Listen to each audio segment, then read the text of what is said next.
चलिए, आज का जो सेशन होने वाला है वो आपका इतिहास का होगा, प्राचीन इतिहास का। अब मात्र 2 ही लेक्चर बचे हैं प्राचीन इतिहास के, ठीक है। तो आप लोग अच्छे से जो है समझने का प्रयास कीजिएगा। निश्चित रूप से आपके एग्जाम में यहाँ से क्वेश्चन पूछे जाते हैं, ठीक है। तो आप देखे होंगे कि 9th 10th में भी यहाँ से क्वेश्चन पूछा गया था डायरेक्ट रूप से, और 6 to 8 में भी यहाँ से फिर क्वेश्चन पूछे जाएंगे। तो आप लोग अच्छे से समझने का प्रयास कीजिएगा। और जो लोग YouTube पर हैं, अभी तक कोर्स को नहीं लिए हैं, तो जल्द से जल्द ले लीजिए, क्योंकि आपका जो है एग्ज़ाम का टाइम ज़्यादा है नहीं, और जब तक आप कोर्स नहीं लेंगे तब तक पूर्ण रूप से आपकी तैयारी नहीं हो पाएगी, ठीक है। और कोई ज़्यादा फीस भी नहीं है कि जिस कारण से आपको परेशानी होने वाला है। और सबसे बड़ी बात है कि आपका जो ट्रिक टेक्निक है, जहाँ से क्वेश्चन पूछे जाएंगे, अगर आप अभी से उस कॉन्सेप्ट को नहीं अपने अंदर डेवलप करेंगे तो अंतिम समय पे आप जो है नहीं कर पाएंगे, ठीक है। क्योंकि अंतिम का जो 15-20 दिन होता है वो हलचल में ही निकल जाता है, तरह तरह की समस्याओं के साथ निकल जाएगा आपका। तो अभी अगर आप स्वस्थ हैं, सब कुछ बेहतर है, तो अभी ही उचित समय है आपकी तैयारी करने का। एक बहुमूल्य समय कह सकते हैं कि आपके 6 to 8 के लिए है। और यह मौका अगर आप चूक गए तो आने वाले समय में फिर आपको पश्चाताप के सिवा और कुछ नहीं होगा। ये आप समझ जाइए, अब लास्ट मौका है आपको। वो तो संजोग मनाइए कि 6 to 8 और 9th 10th वालों को फिर से एक मौका बीपीएससी दे रही है। ये सबसे बड़ी बात है कि इतना जल्द जो है मौका नहीं मिलने वाला था, लेकिन सब लोग को मिल रहा है। तो ये इसको आप एक प्रकार से कह सकते हैं कि गोल्डन अपॉर्चुनिटी मानिए, जो आपको मौका दिया जा रहा है। चलिए, कई लोग डॉक्यूमेंट को लेकर के भी सवाल कर रहे थे। जो अभी आपको फिर से जो डॉक्यूमेंट अपलोड करने की बात है, अगर आपके डॉक्यूमेंट में कुछ त्रुटि है, कुछ भी अगर मिस्टेक है, तो आप जो है अपडेट कीजिए। और अपडेट में भी आपका जो साइन करना है गेजेटेड ऑफिसर, जो भी आप आरओ, सीओ, बीडीओ या जो भी आपके आसपास ब्लॉक में होंगे उनसे करवा लीजिए, या कोई हेडमास्टर जो पुराने हैं, जो नियमित शिक्षक हैं, उनसे करवा सकते हैं, वो भी गेजेटेड ऑफिसर में आते हैं। तो उनसे करवा करके उनका पद नाम, मोबाइल नंबर डालना है, उसको आप अपडेट कर लीजिए। बहुत लोग का डिजिटल सिग्नेचर उड़ गया था, तो उस स्थिति में भी आप क्या कीजिए कि आप अपलोड कर दीजिए। ऐसे इससे रिजल्ट प्रभावित नहीं होगा, खास करके डिजिटल सिग्नेचर या छोटे मोटे त्रुटि से। लेकिन फिर भी आप अपने अंदर कमी मत छोड़िए, जो भी आपकी कमियां हैं उसको वहाँ पे आप क्या कीजिए, अगर मौका दिया है आयोग तो आप वहाँ पे सुधार लीजिए, ठीक है। तो जितना चीज़ सुधारने का है उतना ही सुधारिए, ये नहीं कि आप पूरा जो है सारा डॉक्यूमेंट अपलोड कर रहे हैं। जो जरूरत लगे आपको उतना ही चीज़ उसमें अपलोड कीजिए, ठीक है। और ऑलरेडी पहले से तो आपने कर ही रखा है। जो आपको मिस्टेक हो गया है तो वो देख लीजिए क्या क्या मिस्टेक है, कहाँ पे स्पष्ट नहीं दिखाई दे रहा है। तो अगर आपके पास स्पष्ट दिखाई देने वाला डॉक्यूमेंट है तो उस पर जो है अटेस्टेड करा करके आप अपना अपलोड कर लीजिए, ठीक है। तो ये समस्या आपका दूर हो जाएगा। तो इससे जो है आपका रिजल्ट जो है, आपको जो डर लगा हुआ है वो भय खत्म हो जाएगा। बाकी ऐसा कुछ भी नहीं है कि इस कारण से आपका रिजल्ट नहीं आने वाला है, ठीक है। हाँ, अगर जो सही लोग हैं, सही डॉक्यूमेंट है, उनका रिजल्ट भी आएगा, ज्वाइनिंग भी होगा। हाँ, जो गलत हैं, कोई तरह का गलती, उनका डॉक्यूमेंट गलत है यानी फर्जी तरीके से बना रखे हैं, तो वही सब यहाँ पे जो है छटते हैं। लेकिन वो एक लंबी प्रक्रिया होती है, अभी तुरंत उतना संभव नहीं होता है। अपने स्तर से आप सारा डॉक्यूमेंट सही रखिए और सही ढंग से अपलोड कीजिए। जो भी आप लॉगिन करके देख लीजिए, कोई भी गड़बड़ी है तो उसको आप अपलोड कीजिए। 25 तक डेट है, 1-2 दिन रुक जाइए, देख लीजिए। और भी कुछ ट्वीट आ जाए तब कीजिएगा, जल्दीबाजी में मत कीजिए, ठीक है। जैसे आज है, कल से देख लीजिए, कल शाम तक देख लीजिए क्या क्या उसमें क्या करना है नहीं है। बहुत सारे यूट्यूबर लोग उस पर वीडियो बना चुके हैं, उसको भी देख लीजिए, एक बार अध्ययन कर लीजिए। और अगर कुछ तरह का प्रॉब्लम है तो सुधार लीजिए, ठीक है। तो आगे उनको डॉक्यूमेंट में दिक्कत नहीं होगा। ऐसे दिक्कत नहीं होना चाहिए, सब लोग तो सोच समझ के ही क्या किए होंगे, ठीक है। कई लोग का जो है साइबर कैफे वाला उलट पुलट डॉक्यूमेंट लोड कर दिया, तो वो लोग अपना सही डॉक्यूमेंट लोड कर लीजिए, ठीक है। चलिए, आज हम लोग स्टार्ट करते हैं। पिछले क्लास में हम लोगों ने जो है मौर्य प्रशासन का जो है मौर्य काल के जो प्रमुख राजवंश हैं उसके बारे में हम लोगों ने पढ़ा था। मौर्य के जो भी शासक हुए, खास करके उसमें हम लोग चंद्रगुप्त मौर्य के बारे में पढ़े थे। फिर हमने जो है बिंदुसार के बारे में पढ़ा था, और अंतिम शासक अशोक जो मेन रूप से रहता उसके बारे में हमने पढ़ा था, ठीक है। उसका पुत्र जो दशरथ और कुणाल है, ये सब उतना महत्वपूर्ण नहीं है, बस अंतिम शासक के रूप में वृत्रथ को माना गया। तो वही चीज़ आपको हमने पिछले क्लास में बताया था, ठीक है। अब यहाँ पे हम लोग यहाँ से जो क्वेश्चन पूछे जाते हैं, खास करके मौर्य प्रशासन से निश्चित रूप से आपके एग्जाम में क्वेश्चन पूछा जाता है, ठीक है। तो मौर्य प्रशासन से क्या क्या क्वेश्चन पूछे जा सकते हैं, अगर आप 9th-10th का क्वेश्चन देखिए तो वहाँ पर भी आपको जो है मौर्य प्रशासन के बारे में दिखाई देगा कि वहाँ पर जो है मौर्य शासन से रिलेटेड कुछ क्वेश्चन, एक आध जो क्वेश्चन थे वो पूछे गए थे। ठीक है, तो मौर्य प्रशासन में यहाँ पे जैसा कि देखा गया था कि जो क्वेश्चन था उसमें पूछा गया था आपको कि किसके ग्रंथ में जो है पाटलिपुत्र प्रशासन की चर्चा की गई है, तो याद रखिएगा इंडिका में। ठीक है, इंडिका में जो है, इंडिका में आपका जो है पाटलिपुत्र प्रशासन का जिक्र किया गया है।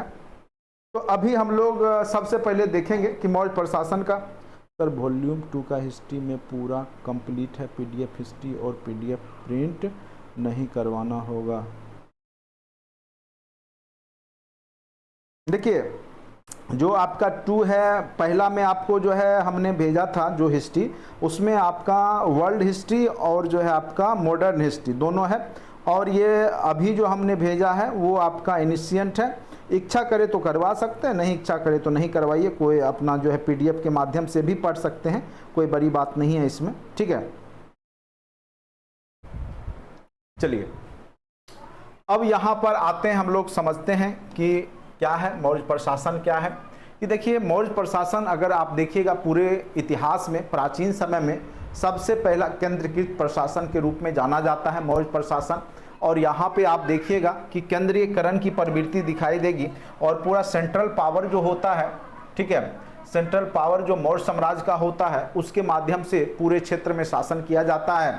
और उस समय जो भारत का अगर रूप रेखा देखा जाए तो पूरा जो अखंड भारत जो है एक लंबा, कह सकते हैं एक बहुत बड़ा भारत वहाँ पे दिखाई देता है, जो कि चंद्रगुप्त मौर्य और उसके जो शासक रहे, आने वाले शासक, चाहे आप बिंदुसार को लीजिए चाहे सम्राट अशोक को लीजिए, तो उसके समय में एक भारत का विशाल स्वरूप दिखाई देता है। अगर आप मैप में देखिएगा अखंड भारत का जो आपका स्ट्रक्चर दिखेगा, आप देखते भी होंगे कई किताब में आपको दिखाई देता होगा, ये तो भारत का पार्ट है ही, लेकिन ये वाला जो पार्ट है ये पूरा, ये जो आपका ये पूरा जो है यहाँ से यहाँ तक जो है वो अखंड भारत के रूप में उसने बनाया था। यानी अफगानिस्तान तक जो है, काबुल तक जो है यहाँ पे उसने शासन किया है।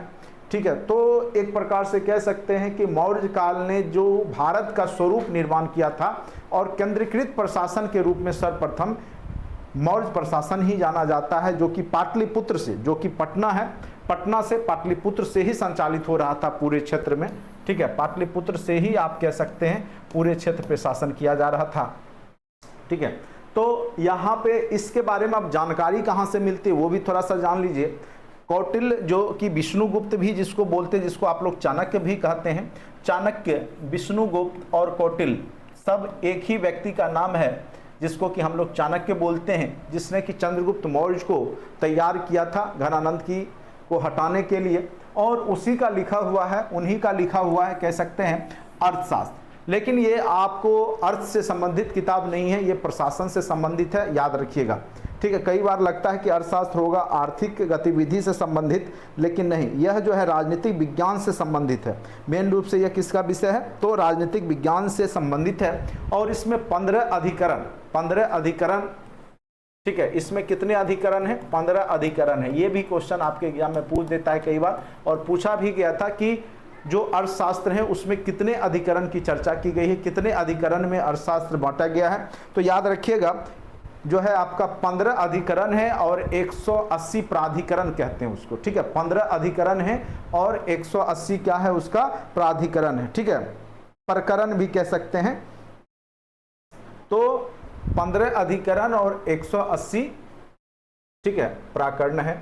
तो उसके माध्यम से जो है चाणक्य ने जो है पूरा प्रशासनिक इकाई, राजनीति जो वहाँ का है उसको दर्शाने का प्रयास किया है।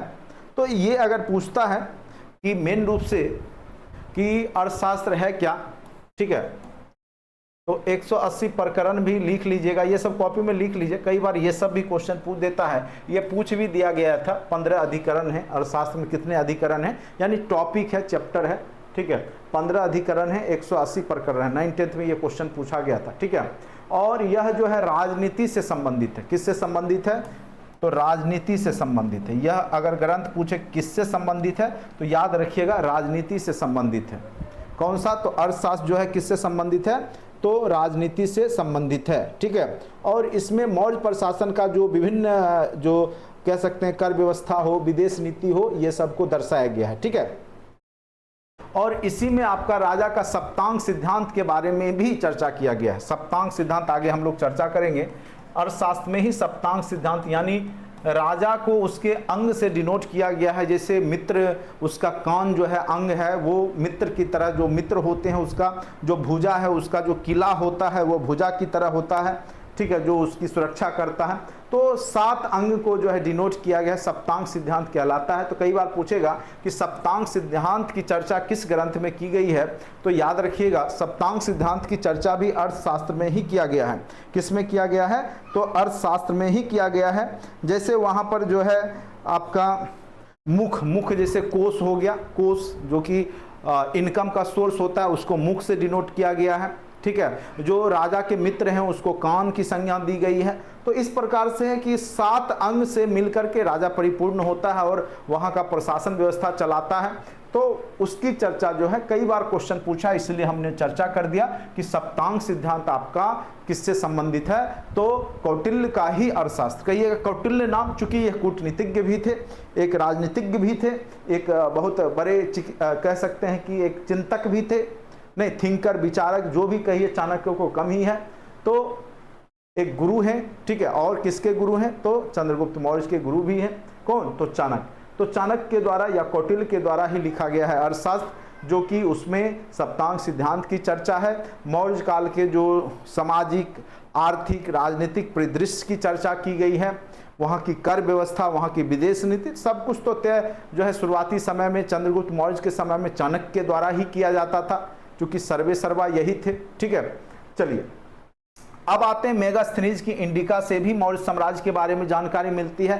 खास करके पाटलिपुत्र का जो प्रशासन होता था किस प्रकार से होता था, तो पाटलिपुत्र का जो नगर नियोजन जो था, नगर योजना किस प्रकार से था, किस प्रकार से वो किला बंद किया गया था, चारों ओर जो है चौड़ी नालियां बनाई गई थी, नहरें थी, जगह जगह होल किए गए थे, जगह जगह द्वार बनाए गए थे। ये सब की चर्चा जो है मेगास्थनीज ने इंडिका में किया। ये भी क्वेश्चन आपको डायरेक्ट रूप से पूछा गया था, किस ग्रंथ में जो है पाटलिपुत्र नगर प्रशासन का वर्णन किया गया है, तो याद रखिएगा मेगास्थनीज का इंडिका में ही इसकी चर्चा की गई है। मेगास्थनीज का इंडिका में ही इस चीज की चर्चा की गई है। उसके बाद रुद्रदामन का जूनागढ़ अभिलेख है, उसमें भी चंद्रगुप्त मौर्य के समय की कहानियां हैं। अशोक के अभिलेख हैं, मुद्रा राक्षस है, उसमें भी चाणक्य और जो है मुद्रा राक्षस एक ग्रंथ है विशाख दत्त के द्वारा लिखा गया, उसमें भी चाणक्य और जो है चंद्रगुप्त मौर्य की कहानियां हैं। तो वो सब एक सोर्स हो जाता है मौर्य साम्राज्य को जानने का। तो ये सब से क्वेश्चन आपके एग्जाम में पूछ देता है। मुद्रा राक्षस याद रखिएगा किसके द्वारा लिखा गया है, तो विशाख दत्त के द्वारा लिखा गया है, और उसमें भी जो है चाणक्य और चंद्रगुप्त मौर्य की कहानियां हैं, ठीक है। मुद्रा राक्षस में भी चाणक्य और जो है किसकी कहानियां हैं, तो चंद्रगुप्त मौर्य की कहानियां हैं, ठीक है। चलिए अब आगे आते हैं। तो ये सब मेन चीज है जहां से हम लोग मौर्य साम्राज्य के बारे में जानते हैं। बहुत सारे सोर्स हैं, साहित्यिक भी सोर्स हैं और पुरातात्विक सोर्स भी हैं।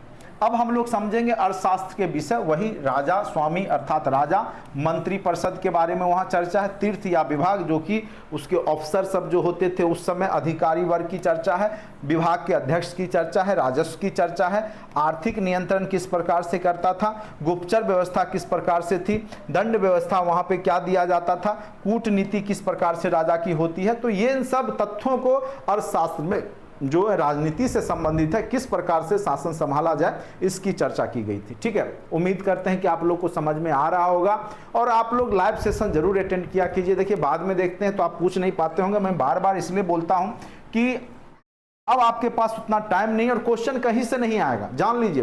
क्वेश्चन इन्हीं वीडियो से, इन्हीं नोट्स से ही रहता है। और आपने देखा होगा जो हमने नोट्स बनाया है वो आपको सबसे अलग नोट्स दिखेगा। ये मार्केट में भी आपको ये सब जो है अच्छे से इस तरीका से डिस्क्राइब किया हुआ नहीं मिलेगा, ठीक है। तो मैंने जो मेहनत किया है इस इतिहास को बनाने में, इतिहास को जो अरेंज करने में, तो उसका आप लोग यूज कीजिए, ठीक है। आप लोग पढ़िए केवल अच्छे से लाइन बाय लाइन, और देखिए एग्जाम में कैसे आप 40 में 40, अगर जैसे 9th-10th में बैठिएगा 40 क्वेश्चन हिस्ट्री का रहेगा, 40 में कम से कम 35-36 क्वेश्चन आप देखिएगा डायरेक्ट नोट्स के ही थे, ठीक है। 2-4 क्वेश्चन को छोड़ करके सारे नोट्स के थे। आप 9, 10 और 11, 12 का देख लीजिए, सारे नोट्स के थे। आप क्वेश्चन पढ़ लीजिए और पढ़िए, देखिए नोट्स में वो दिखता है कि नहीं दिखता है। चलिए अब देखते हैं नगर प्रशासन। देखिए यही क्वेश्चन था ना, इंडिका के विषय क्या थे। अब देखिए ये आपको सब जगह नहीं मिलेगा ये, लेकिन हमारे नोट्स में एकदम अच्छे से दिया हुआ है। प्रशासन के रूप में पाटलिपुत्र का विवरण कहाँ पे है, इंडिका में है। सैन्य प्रशासन, आर्थिक नियंत्रण, इन सब चीजों का जो है सैन्य प्रशासन जो पाटलिपुत्र में हो रहा था, जो आर्थिक नियंत्रण था, ये सब इंडिका के ही विषय है। तो यही से क्वेश्चन उठा के पूछ दिया किसके विषय है, तो इंडिका के विषय है। किसके द्वारा लिखा गया, मेगास्थनीज के द्वारा। मेगास्थनीज कौन था, किसका दूत था, सेल्यूकस निकेटर का। इससे पहले तो हमने कहानी आपको बताया था कि सेल्यूकस निकेटर ने जो है यहाँ पर जो है 5 शहर को भी दिया था। किसको, चंद्रगुप्त मौर्य को। साथ साथ एक हेलेना कार्नेलिया जो उसकी पुत्री रहती है, उसका विवाह भी चंद्रगुप्त मौर्य के साथ करता है। उसके बदले में 500 हाथियां चंद्रगुप्त मौर्य उपहार स्वरूप देते हैं, ठीक है, अपने ससुर कह सकते हैं सेल्यूकस निकेटर को। तो ये सब कहानी आप लोग जो है बार बार रिपीट करते रहिए, दिमाग में रहेगा तो हिस्ट्री कहीं जाने वाला नहीं, कहीं नहीं जाएगा, इतना जान लीजिए। अब आते हैं जूनागढ़ अभिलेख। जूनागढ़ अभिलेख में जो है उस समय के सौराष्ट्र प्रांत के प्रशासनिक व्यवस्था का उल्लेख है। अब कहिएगा सौराष्ट्र की चर्चा क्यों हुई है, क्योंकि जो मौर्य प्रशासन रहता है वो सौराष्ट्र पे भी शासन करता है, लेकिन यहाँ पर जो है द्वैत शासन होता है, यानी वहाँ के जो सामंत होते हैं, जो छोटे राजा जो होते हैं वो भी रहते हैं, और वो किसके अधीन काम कर रहे होते हैं, तो चंद्रगुप्त मौर्य या जो मौर्य के जो शासक होते हैं उसी के अधीन वो काम कर रहे होते हैं। तो जूनागढ़ अभिलेख में जो सौराष्ट्र की जो चर्चा की गई है तत्कालीन कह सकते हैं मौर्य काल के समय का, तो वहां पर जो है मौर्य की भी चर्चा की गई है, ठीक है। तो सौराष्ट्र का जो है आपका जूनागढ़ अभिलेख है, सौराष्ट्र का जो जूनागढ़ अभिलेख है, ठीक है, तो उसमें भी चूंकि यहाँ पे जो पूर्ण रूप से यहाँ पे शासन जो है किसका, पूर्ण रूप से चंद्रगुप्त मौर्य का भी नहीं था, मगध का भी शासन यहाँ पे नहीं था, लेकिन कह सकते हैं द्वैत शासन व्यवस्था थी सौराष्ट्र में। यानी इसने इसको हरा करके, यानी चंद्रगुप्त मौर्य ने सौराष्ट्र के शासकों को हरा करके उसको अपने अधीन कर लिया था, और उसके वजह से केंद्र शासन होता है, केंद्र शासित प्रदेश। दिल्ली में किसका शासन है, तो केंद्र शासित प्रदेश है, तो वहां के मुख्यमंत्री तो हैं लेकिन किसके अधीन काम करते हैं, केंद्र के अधीन। केंद्र जो है केंद्र शासित प्रदेश के जो भी है उसमें केंद्र का प्रभुत्व रहता है। दिल्ली के क्षेत्र में हो जाए, चाहे आप जो केंद्र पुदुचेरी है आपका केंद्र शासित प्रदेश है, ठीक है, चंडीगढ़ है, तो वहां पे केंद्र का भी प्रभाव रहता है। उसी प्रकार से मान के चलिए यहाँ पे भी था, ठीक है। उसके बाद चलिए अशोक के अभिलेख से भी आपको जो है आपको जानकारी मिल जाएगा। बहुत सारे अभिलेख आपको मिले हैं जिसमें अशोक ने प्रशासनिक सुधारों का भी वर्णन किया है कि किस प्रकार से शासन होना चाहिए। धम्म का भी उसमें चर्चा किया गया है कई जगह, जो हम लोगों ने पढ़ा था कल। अब देखिए यहाँ पर देखिए क्या लिखा हुआ है, मौर्य प्रशासन का भारतीय प्रशासनिक इतिहास में महत्वपूर्ण स्थान है। अगर आप देखिए आज भी अगर आप प्रशासन व्यवस्था या स्ट्रक्चर को देखिए तो पूरा दिखाई देगा आपको कि मौर्य प्रशासन का ही जो है कहीं ना कहीं छाप पड़ा हुआ है। जो प्रशासनिक इकाई मौर्य प्रशासन में हुआ करती थी, जो विभाग, आज भी वही विभाग है भारत के अंदर, ठीक है। और आज भी हमारा जो शासन व्यवस्था है उसी प्रकार से उन्हीं अधिकारी, बस नाम चेंज हो गया, बाद बाकी अगर आप देखिएगा तो प्रशासनिक इकाई के वो सब अधिकारी तीर्थ जो वहां पे थे वहां पर भी दिखाई देते हैं। कहां पर, जो आपका चंद्रगुप्त मौर्य का जो प्रशासनिक इकाई था तो वहां पर भी वो सब अधिकारी दिखाई देते हैं जो आज भी आपके प्रशासन में पार्टिसिपेट करते हैं। उस तरह के पोस्ट, मतलब उस तरह का पोस्ट आज भी है, ठीक है। यह भारत का जो है प्रथम केंद्रीकृत प्रशासन प्रणाली है, ठीक है। केंद्रीकृत यानी पूरे एक जगह से पूरे भारत पे शासन करने का जो पहला आपका मामला दिखाई देता है वो मौर्य प्रशासन में ही दिखाई देता है, ठीक है। मौर्य प्रशासन में ही पूरे भारत पे शासन करने का यहाँ पर पहला केंद्रीकृत प्रशासन दिखाई देता है, ठीक है। इसीलिए तो हम मौर्य के बारे में पढ़ते हैं। प्राचीन इतिहास ही मौर्यों का इतिहास है, अशोक का इतिहास है, ठीक है। अब देखिए प्रशासन को केंद्र बिंदु में मान करके, तो केंद्र बिंदु यहाँ पे प्रशासन का क्या होता था, तो राजा केंद्र बिंदु होता था, और यहाँ पे कार्यपालिका, व्यवस्थापिका, न्यायपालिका प्रमुख होते थे, कौन, राजा। और इंडिका से पता चलता है कि चंद्रगुप्त मौर्य के चारों तरफ अंगरक्षिकाएं हुआ करती थी, जो कि उनके सुरक्षा के लिए, अभी भी बॉडीगार्ड होता है ना, बॉडीगार्ड आप देखते होंगे पीएम आते जाते हैं या कोई भी मुख्यमंत्री तो उनके साथ बॉडीगार्ड होते हैं। तो उसी प्रकार से वहां पे चंद्रगुप्त मौर्य के आसपास बहुत सारी अंगरक्षिकाएं, महिला कह सकते हैं यहाँ बॉडीगार्ड वहां हुआ करती थी। कौटिल्य के अर्थशास्त्र में राजा की परिषद जो मंत्री परिषद है उसकी भी चर्चा की गई। जो कौटिल्य का जो अर्थशास्त्र है जो कि राजनीति विज्ञान से संबंधित है, वहां पर जो है मंत्री परिषद की चर्चा की गई है। मंत्री परिषद के सदस्यों का चुनाव ऐसे नहीं हो जाता था कि वंशानुगत हो चाहे जो भी हो, उस समय भी परीक्षा लिया जाता था। और किसके माध्यम से परीक्षा होता था? क्वेश्चन कौन सेट करता था? तो उस समय जो क्वेश्चन सेट होता था वो चाणक्य के द्वारा सेट किया जाता था और उस परीक्षण को उपदा परीक्षण कहा जाता था। ठीक है, जिनको अधिकारी बनना था तो उस समय भी उनको परीक्षा उत्तीर्ण करनी होती थी और तब जाकर के वो उपधा परीक्षण के माध्यम से वहां पर जो है मंत्री परिषद के सदस्य बनते थे और उनका वेतन 12,000 पन जो कि चांदी का सिक्का है 12,000 के आसपास होता था, जो सिंपल अधिकारी जो मंत्री परिषद के सदस्य होते थे उनका। ठीक है, और जो महत्वपूर्ण अधिकारी होते थे, महत्वपूर्ण पोस्ट जो होता था मंत्री होते थे, उसमें प्रधानमंत्री आते थे, पुरोहित आते थे, सेनापति आते थे, सन्निधाता आते थे, युवराज आते थे। इनको ज्यादा सैलरी देता था। इनको कितनी सैलरी थी? 48,000 पन सालाना था ये सब। ठीक है, ये कितना है? सालाना है, वार्षिक था।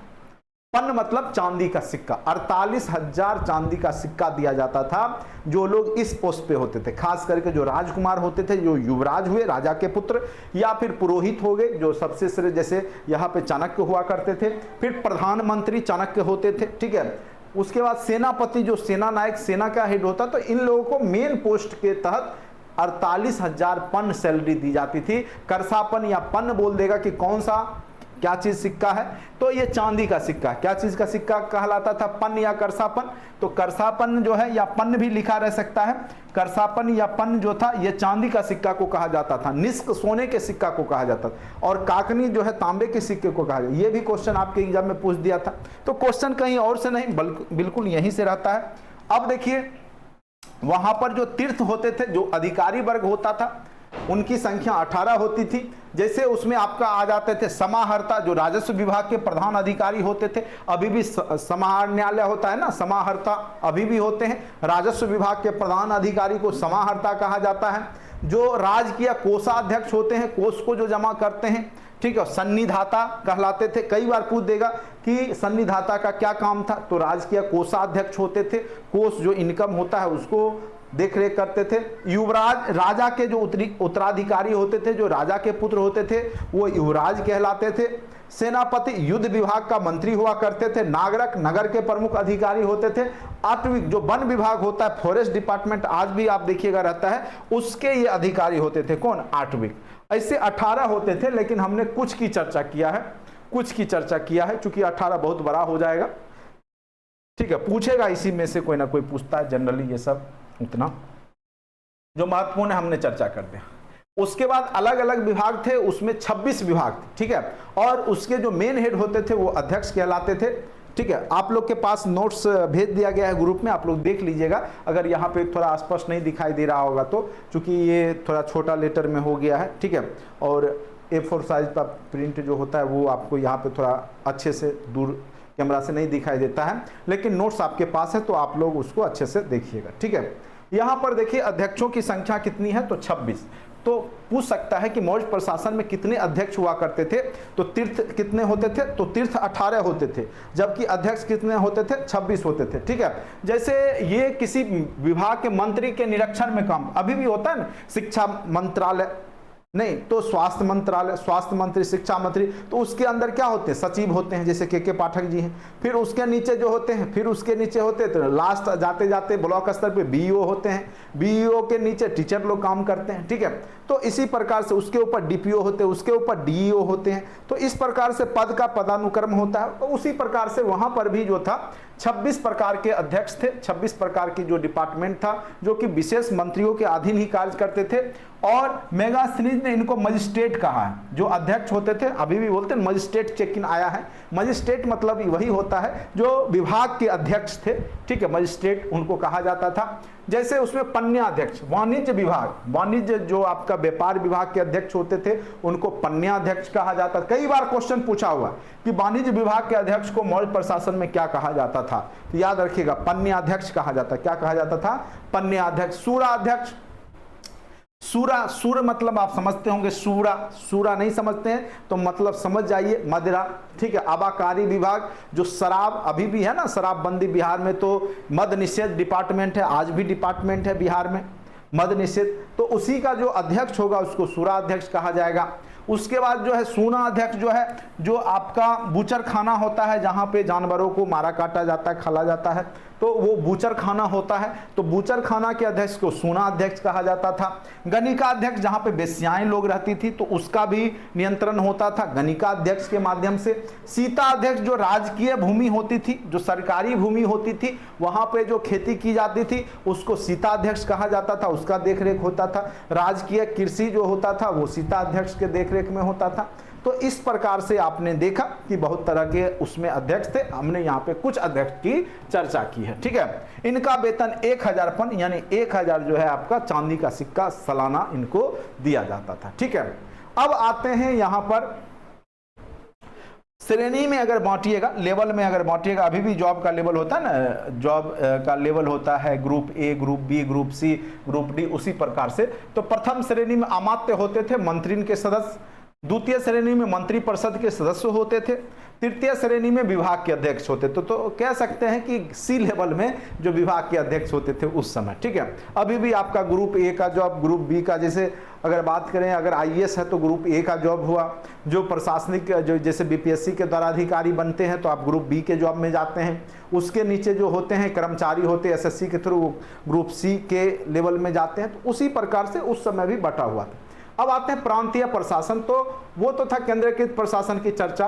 तो यहाँ पे हम लोग चर्चा करेंगे प्रांतीय प्रशासन। तो प्रांत में बटा हुआ था, चूंकि मौर्य प्रशासन भी कई प्रांतों में बटा था। अगर आप देखिएगा तो केंद्र प्रांत में बटा होता था, प्रांत जो है जिला में बटा होता है। ये आपका स्ट्रक्चर रहता है, ठीक है।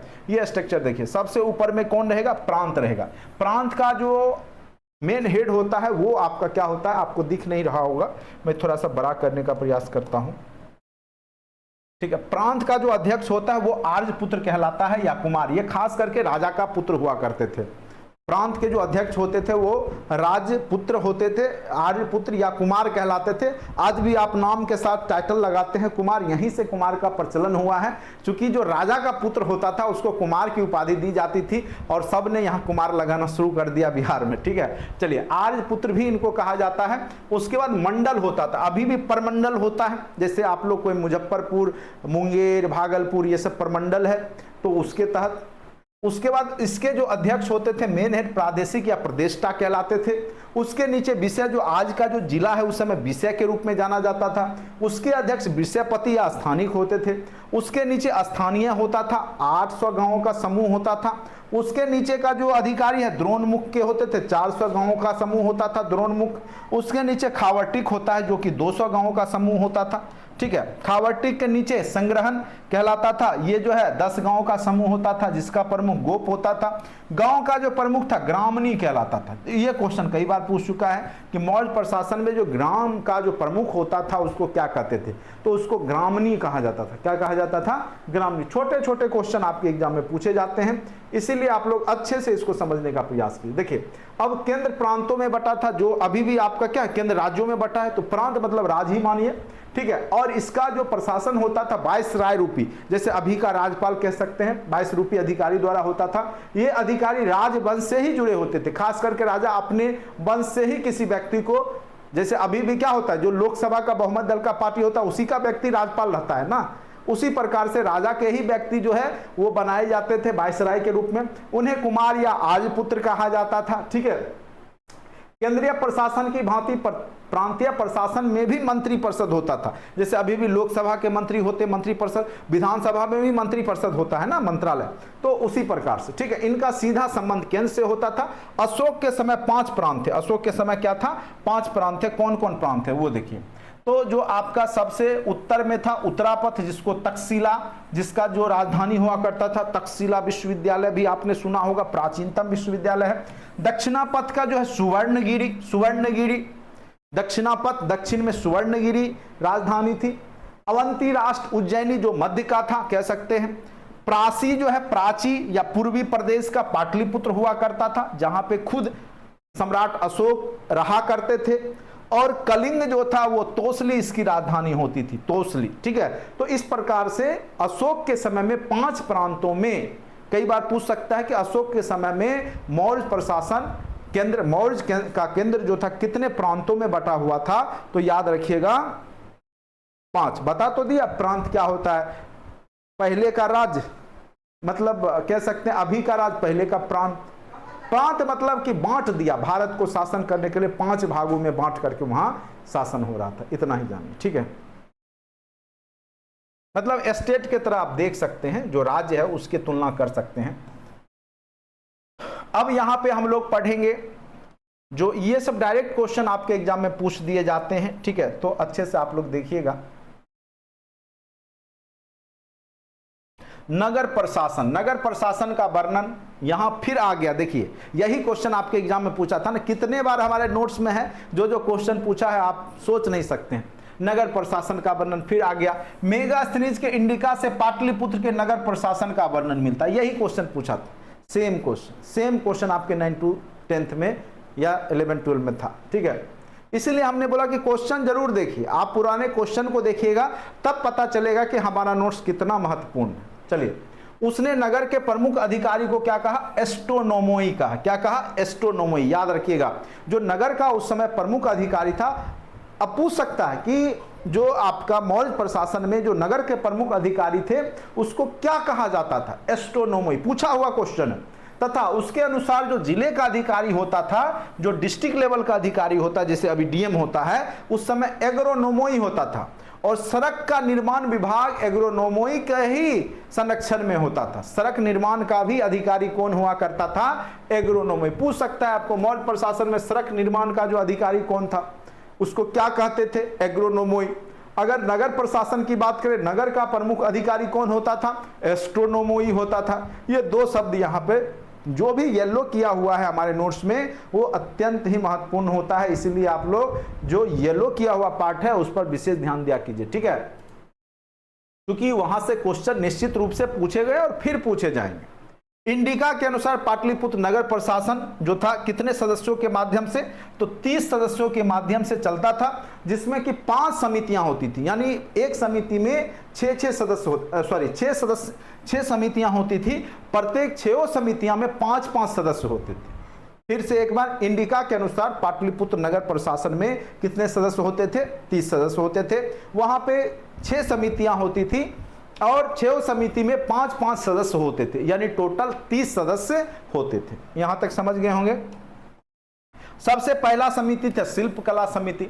इसका काम था कि सड़कें, भवन आदि को देखना, कहीं गड़बड़ तो नहीं सड़क बना रहा है जो इंजीनियर है, भवन का निर्माण इधर उधर तो नहीं हो रहा है, तो वो शिल्पकला समिति के माध्यम से नगर में देखा जाता है। अभी भी आप नगर परिषद या नगर निगम में जाइएगा तो इंजीनियर होते हैं जो कि पास करते नक्शा, तभी उसी हिसाब से आप घर बना सकते हैं, वही डिसाइड करेंगे कि कैसे बनाना है आपको। उसके बाद विदेश समिति का क्या होता था? विदेशियों के रहने, विदेश जो डिपार्टमेंट होता था वो विदेशी जो भी आते थे उनको रहने, खाने पीने, जो दवा मृत्यु हो जाने पर उनकी परंपरा के अनुसार उनका समाधान करना। समाधान मतलब देखिए, हिंदू धर्म में क्या होता है? जलाया जाता है। उसी प्रकार से ईसाई धर्म में जो है दफनाया जाता है। कोई विदेशी है यहाँ मर गया, उसको थोड़े जला देंगे, तो उसका जो परंपरा है उसके हिसाब से उसको वहाँ पे व्यवस्था किया जाता था। उसके बाद जनसंख्या समिति। तो जनसंख्या समिति का जैसे अभी भी आप लोग ब्लॉक स्तर पे जाते हैं जन्म प्रमाण पत्र बनाने, तो वहां पर भी जो नगर में जनसंख्या समिति होती थी उसका काम क्या था? जन्म और मृत्यु का रजिस्टर तैयार करना। उद्योग व्यापार समिति, उद्योग व्यापार का नियंत्रण करना। वस्तु निरीक्षण समिति, वस्तु में मिलावट पे रोक लगाना। बहुत ज्यादा कड़ा था, अगर आप उसमें मिलावट करते हैं तो वहां पे बहुत ज्यादा मौर्य प्रशासन में सजा दी जाती थी। उसके बाद था कर निरीक्षक समिति, विभिन्न विभाग के करों जो टैक्स होता है उसको विवरण रखता था। कर चोरी करने वाले को मृत्यु दंड की सजा दे दी जाती है। आप सोच सकते हैं, आप अगर टैक्स चोरी किए तो डायरेक्ट मृत्यु दंड, बीच में कोई आपको दूसरा दंड नहीं मिलेगा। ठीक है, चलिए अब आ जाते हैं गुप्तचर व्यवस्था। आपको पता होगा कि चाणक्य का जो या चंद्रगुप्त मौर्य का जो गुप्तचर व्यवस्था था, जैसे अभी रॉ वाला जो है क्वेश्चन भी पूछ दिया था, धर्मो रक्षिति रक्षिता, और इसका चर्चा हम लोग जो है जब पढ़ा रहे थे, ठीक है, करेंट अफेयर उसमें भी हुआ था। और चूंकि यह मामला अभी रॉ और आईएसआई का बहुत ज़्यादा चल रहा था, खास करके जब सीमा हैदर का जो मामला था तो उस समय ये सब चर्चा में आ गया था, तो यहाँ से क्वेश्चन उठा लिया कि उसका जो स्लोगन क्या है, धर्मो रक्षिति रक्षिता। ठीक है, आप देखिएगा रॉ में नीचे में लिखा हुआ, ये क्वेश्चन डायरेक्ट उठाया गया है नोट से। ठीक है, तो कहने का अर्थ है कि क्वेश्चन सब कहीं से नहीं रहता है, बस आप लोग ध्यान से पढ़िए, निश्चित रूप से सारे क्वेश्चन वही सब रहते हैं। गुप्तचर व्यवस्था की बात करेंगे तो इसका प्रमुख जो अधिकारी था उस सर्प महामात्य कहलाता था, ये क्वेश्चन पूछा हुआ है।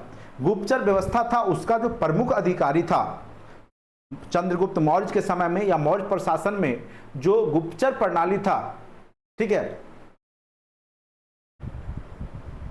1 to 5 में फिलहाल तो अभी वैकेंसी नहीं आया है, हो सकता है आने वाले समय में दे दे। फिलहाल पहले तो ये रिक्ति हो जाने दीजिए, तब पता चलेगा कितना सीट खाली है, क्योंकि अभी तो निकालना भी हमको लगता है कि हास्यास्पद ही हो जाएगा, क्योंकि अभी पहले जो इतने लोग बैठे हैं उनका तो हुआ नहीं है कुछ, और आप नया वैकेंसी देते हैं, इसका मतलब है कि कुछ गड़बड़ है, तो इसीलिए अभी नहीं देगा। लेकिन निश्चित रूप से वो रिजल्ट आ जाएगा, कितने लोग क्वालिफाई करते हैं, जो एक मिनिमम कट ऑफ क्राइटेरिया रखेगा बीपीएससी आयोग, मुझे लगता है एक मिनिमम रखेगा वो 45 से, हमको लगता है 40, बहुत तो लोएस्ट वो 40 तक जाएगा, उससे नीचे वो जाएगा नहीं। ठीक है, तो मुझे जहाँ तक की अनुभव है कि बीपीएससी ऐसा ही करता है, वो 40 प्लस वालों को ही वो लेगा, तो उससे कम वाले को चाहे उसका सीट भरे चाहे नहीं भरे, उससे उसको कोई मतलब नहीं है। अगर सीट खाली रह गया उस स्थिति में तो वो क्या करेगा कि फिर से बहाली निकालेगा। ठीक है, तो इंतजार कीजिए। संस्थाओं में संगठित होकर कार्य करते थे। संस्था मतलब जो एक जगह रह करके संगठित होकर कार्य करते थे, गुप्तचर का ही पार्ट था, संस्था कहलाता था। संस्था में भी कई प्रकार के रूप थे। काप्टिक रूप, जो विद्यार्थियों के भेष में घूमते रहते थे और सारी सूचनाएं जो है राजा को पहुंचाते रहते थे। किसके रूप में? तो विद्यार्थियों के भेष में। उसके बाद एक उदास्थित होते थे, ठीक है, उदास्थित या उपास्थित होगा, ठीक है, मैं थोड़ा ये देख लेता हूं कि उपास्थित या उदास्थित इसको कहते थे, जो कि जिसका काम क्या था, इसका काम क्या था कि ये आपका सन्यासी के भेष में गुप्तचर को सूचना दिया करते थे। चलिए उसको देख लेंगे बाद में। गिरिपति होते थे, वो किसान के भेष में घूमते थे। अभी भी गुप्तचर आपके आसपास घूमते रहते हैं, आपको पता नहीं चलेगा, वो विभाग का खुफिया एजेंट होते हैं और वो सूचना देते रहते हैं। ठीक है, उसके बाद वेदेहक व्यापारी के रूप में घूमते रहते थे और सूचना देते थे। तापस जो होते थे, तपस्वी सन्यासी के रूप में, जो सेल्यूकस निकेटर के आसपास इतना गुप्तचर छोड़ रखा था चाणक्य कि उसके पल पल की सूचना उसको जो है चंद्रगुप्त मौर्य और चाणक्य को मिल जाता था। जब सेल्यूकस निकेटर खुद राजदूत बनकर के पहुंच जाता है युद्ध के लिए कि हमारे जो शासक हैं सेल्यूकस निकेटर, वो कह रहे हैं कि ये आप साम्राज्य दे दीजिए, यह क्षेत्र दे दीजिए, नहीं तो वो आप पे चढ़ाई करेंगे। तो वहां पे डायरेक्ट जो है चंद्रगुप्त मौर्य बोलता है कि तुम जाओगे तब तो फिर चढ़ाई होगा ना, क्योंकि उसको पहले से पता था कि सेल्यूकस निकेटर खुद राजदूत बन के आया है, उसको तुरंत बंदी बना लेता है। ठीक है, युद्ध होने की नौबत भी नहीं आती है। इतना मजबूत था, स्ट्रॉन्ग था इसका गुप्तचर व्यवस्था। इसको पहले से सूचना थी कि यह जो व्यक्ति है खुद जो है वही है। ठीक है, कौन? तो सेल्यूकस निकेटर। और चूंकि वह राजदूत के भेष में बन के आया था, ठीक है, और यह बात की सूचना गुप्तचर व्यवस्था ने इसको पहले दे रखी थी। किसको? चंद्रगुप्त मौर्य और चाणक्य को। चलिए, संचरा क्या होता था गुप्तचर प्रणाली में? संचरा भ्रमणशील गुप्तचर होते थे। भ्रमणशील, घूमते फिरते रहते थे, एक जगह रह के काम नहीं करते थे, घूमते फिरते। 4 प्रकार के होते थे इसमें। एक क्षत्रिय होता था, क्षत्रियों का कोई परिवार नहीं होना चाहिए। जैसे अभी भी रॉ का जो एजेंट होता है, रॉ के जो एजेंट होते हैं, तो उनका सबसे पहले जो है आपका, अगर वो विदेश भेजे जाते हैं तो उनका यहाँ का नागरिकता में नाम काट दिया जाता है। किसी तरीका से पता नहीं लगना चाहिए कि वो भारत का ही है या भारत का रॉ एजेंट है। ठीक है, जैसे पाकिस्तान के भी बहुत सारे आईएसआई एजेंट पकड़े जाते हैं या पाकिस्तानी आतंकवादी पकड़ा जाता है, वो सीधे बोलता है, पाकिस्तान बोलता है वो हमारे यहाँ का नहीं है, वो हमारे यहाँ का है ही नहीं। तो उस स्थिति में अगर वो नागरिक रहता है तो कहीं ना कहीं उसका डाटा रहता है, तो उसको पहले मिटा दिया जाता है। तो उसी प्रकार से ये सब कॉन्सेप्ट वहीं से आया। क्षत्रिय जो होता था उसका कोई परिवार नहीं होना चाहिए, यानी उसको मरने और मारने के पीछे जो है कोई माया मोह या कोई भी उसको बाधा नहीं पहुंचा, कोई परिवार इसका नहीं हुआ करता है। तीक्ष्ण, ये शूरवीर हुआ करते हैं। रसद, क्रूर होते थे। प्रावर्जिका, ये वेश्याएं होती थी, भिक्षुणी के रूप में जाती थी और वहाँ का जो है दूसरे राज्यों का खबर लीक करती थी। वेश्याओं की नियुक्ति खास करके परिव्राजिका के रूप में किया जाता था, वो खबर को लीक आउट करने में महत्वपूर्ण भूमिका निभाती थी। गुप्तचर के अतिरिक्त जो शासन को शांति व्यवस्था बनाए रखने के लिए भी, रोकथाम के लिए भी पुलिस व्यवस्था थी, जिसको रक्षिण कहा जाता था। कई बार पूछेगा कि जो मौर्य प्रशासन में जो पुलिस था उसको क्या कहा जाता था, उसको रक्षिण कहा जाता था। जो पुलिस हुआ करता था मौर्य प्रशासन में उसको क्या कहा जाता था, तो रक्षिण कहा जाता था। याद रखिएगा, जो मौर्य प्रशासन होता था उसको क्या कहा जाता था, मौर्य प्रशासन में जो पुलिस हुआ करते थे उसको रक्षिण कहा जाता था। क्या कहा जाता था, रक्षिण, याद रखिएगा। उसके बाद आइए न्याय प्रशासन। न्याय प्रशासन किस प्रकार से था कि न्याय प्रशासन इस काल में सबसे छोटा न्यायालय ग्राम न्यायालय होता था, गांव स्तर पे शासन होता था। इनमें ग्रामिक, जो कि ग्राम वृद्धों के साथ मिलकर के न्याय करते थे, गांव के ही जो वृद्ध लोग होते थे वो सब मिलकर के यहाँ न्याय देते थे। न्यायालय मुख्यतः यहाँ पे दो प्रकार से हुआ करता था। एक धर्मस्थीय, जो कि दीवानी न्यायालय, यानी जहाँ पे मारपीट वाला केस ना हो, छोटा मोटा केस हो, जमीनी विवाद का केस हो, उसको धर्मस्थीय कहा जाता था। जहाँ पे मारपीट का कांड हो, मर्डर हो, ये सब का कांड हो, केस हो, तो कंटक शोधन कहा जाता था ऐसे केस को, ठीक है। तो धर्मस्थीय न्यायाधीश, धर्मस्थ और व्यवहारिक इसको कहते थे, और न्यायाधीश वाला जो है कंटक शोधन वाला प्रदेष्टा के माध्यम से यहाँ पर न्याय दिया जाता था, ठीक है। तो ये याद रखिएगा। जो अर्थशास्त्र में जो कानून की बात की गई है, तो यहाँ पे चतुष्पद कानून रहता है, 4 आधार पे कानून बनाए जाते हैं जिसके माध्यम से मौर्य प्रशासन में काम होता है। चतुष्पद कानून, अब कहिएगा चतुष्पद 4 क्या क्या है, तो जो धर्म होता है उसके आधार पर सार्वभौमिक कानून था, उसको धर्म का वो सब पे लागू होता था। दूसरा था व्यवहार, पुराने निर्णयों के आधार पर वहां पर निर्णय दिया जाता था। जो पुराने निर्णय हुआ करते थे, जो राजा पहले से कुछ, अभी भी सुप्रीम कोर्ट जो निर्णय दे रखा होता है, जैसे अगर किसी राज्य का केस हुआ उसको निर्णय दे दिया गया, जैसे राजस्थान में दे दिया गया कि बीएड वालों को अलाउ नहीं, तो अब पूरे देश में लागू हो गया ना। तो उसी प्रकार से पुराने निर्णयों के आधार पर जो निर्णय दे दिया जाता था, तो इसको व्यवहार कहते थे। चरित्र, जो गांव का अपना रीति रिवाज होता है, सबका अपना अपना होता है, ठीक है, तो उसके अनुसार, परंपरा के अनुसार, गांव के रीति रिवाज के अनुसार जब वहां निर्णय दिया जाता है, कई गांव में कुछ रीति रिवाज होते हैं, ठीक है, तो उसके अनुसार वो गलत नहीं होता है, तो उसके हिसाब से वहां निर्णय दिया जाता था, ठीक है, उसको चरित्र कहा जाता था। चौथा होता था राज शासन, यानी राजा द्वारा बनाया गया कानून, राजा खुद भी कुछ कानून बना सकता था। चलिए, आय का जो मुख्य स्रोत था वो भूमि, जो सरकारी भूमि थी उससे आय मिलता था, उसको सीता भूमि कहा जाता है। राजभूमि पर जो खेती होती थी, राजा जिस पे कब्जा होता था, सरकार की भूमि कह सकते हैं। स्वतंत्र रूप से खेती करने वाले किसानों से प्राप्त आय को क्या कहते थे, भाग कहते थे, यानी जो राजा के अधीन काम नहीं करते थे, जो राजा के जमीन पे नहीं करते थे, वो जो टैक्स देते थे उसको भाग कहा जाता है। इसकी मात्रा जो थी, कितना टैक्स लिया करता था, तो 1/6 से 1/6 तो स्टैंडर्ड है, से 1/4 तक लिया जाता था। ये पूछ सकता है कि मौर्य प्रशासन में टैक्स की दर क्या थी, तो 1/6 यानी 6 केजी में 1 केजी, ठीक है, या मैक्सिमम गया अगर जहां पे सिंचाई सुविधा दे रखा है तो 4 केजी में 1 केजी जो है वहां पे राज्य का हो जाता था टैक्स के रूप में, ठीक है। वही चीज जहां सरकार सिंचाई की व्यवस्था करती थी वहां 1/3 के रूप में भी लिया जा सकता था, ठीक है। तो जहां पे सारा व्यवस्था सरकार खुद देती थी तो वहां पे ज्यादा वो टैक्स लेती थी। अब आते हैं सैन्य प्रशासन, जो है सैन्य प्रशासन, देखिए प्लिनी एक यूनानी लेखक है, उसने जो है चंद्रगुप्त मौर्य के सेना के बारे में चर्चा किया कि 6 लाख पैदल सेना था, 30,000 घुड़सवार सेना था, 9,000 रथ था। ये सब की चर्चा प्लिनी ने किया है, ठीक है। चंद्रगुप्त के सेना में ये सब हुआ करते थे। मेगास्थनीज के अनुसार सैन्य विभाग 5 सदस्यों का 6 विभाग था, 6 समितियां होती थी जिसमें 5-5 सदस्य होते थे। तो मेगास्थनीज बोलता है कि जल सेना की व्यवस्था करती थी प्रथम समिति।